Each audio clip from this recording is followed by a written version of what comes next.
On the subject of the Palestinians, here's Alex in North London. Alex, go ahead, sir. Hi George, I'm calling from North London. I've been listening to you for 3 months now. Okay. Never had the chance to speak to you. Okay. But I was just calling on. I was listening to you a couple of nights ago, and you were talking to these people, and they were saying that Israel, the Jews, did not have the right to gain Israel from the Palestinians. And I was just saying, throughout history, the Jews have been persecuted, obviously from the Holocaust, and we were granted Israel as a result of this. And I feel that granted by whom? We were granted from Britain and other countries. Granted us that. Well, what right did Britain have to grant you somebody else's country? Well, it's due because we lost 6 million people. No. I'm not arguing about that. I'm going to come on to that. But what right did Britain have to grant you somebody else's country? We had the right because we lost 6 million people and we did not have a home. Well, yeah, I'm going to ask you for a third time. What right did Britain have to grant you somebody else's country? Well, they didn't. Well, they were giving us the right because it was they were basically gave us because of the. But they gave you somebody else's country. That's the point I'm making, Alex. Can you deal with it? Yeah, but the Jews have had to have also had to. They've dealt with this throughout history. Well, Alex, I don't know if you came on with a script and you can't deviate from it. Can you please answer that point? And we'll come to the Holocaust and who was responsible for it and who should have paid and what they should have paid for it.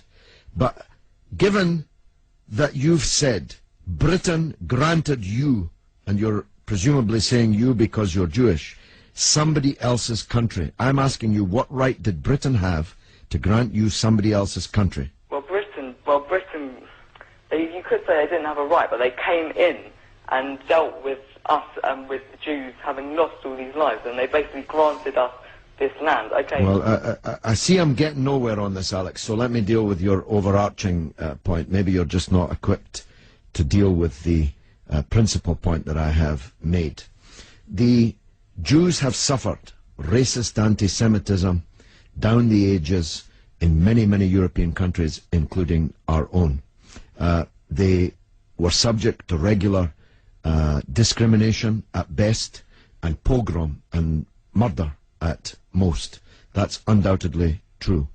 The one place in the entire world that Jews were neither discriminated against nor subject to pogrom was the Muslim world. In fact, so much was that the case that when Christianity came back to power in Spain, in Andalusia, in the western extent of the Islamic Empire, when the Muslims left, the Jews left with them because they feared the Christian anti-Semitism which would be unleashed in the wake of the departure of the Islamic civilization in the West.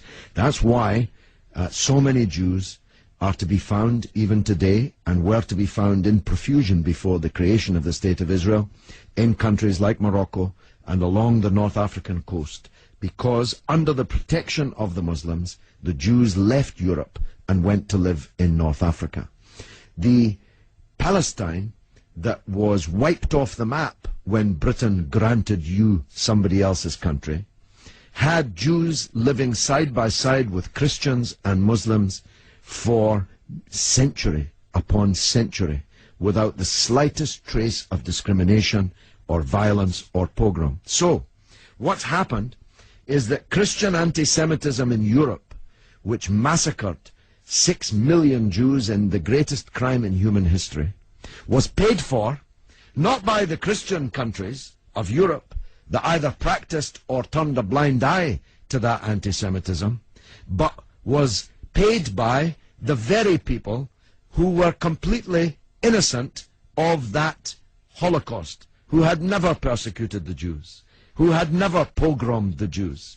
And that seems to me to add insult to the injury suffered by a people whose country was wiped off the map, who were dispersed into exile, to make way for a Zionist idea which was granted to European Jews, because these were the first settlers, granted to European Jews by Britain. And as you have singularly failed, 4 times I asked you, to acknowledge that Britain had no right to give away somebody else's country, one country given to a second people, the land that actually belonged to a third people, it seems to me an all-round injustice, don't you think, Alex?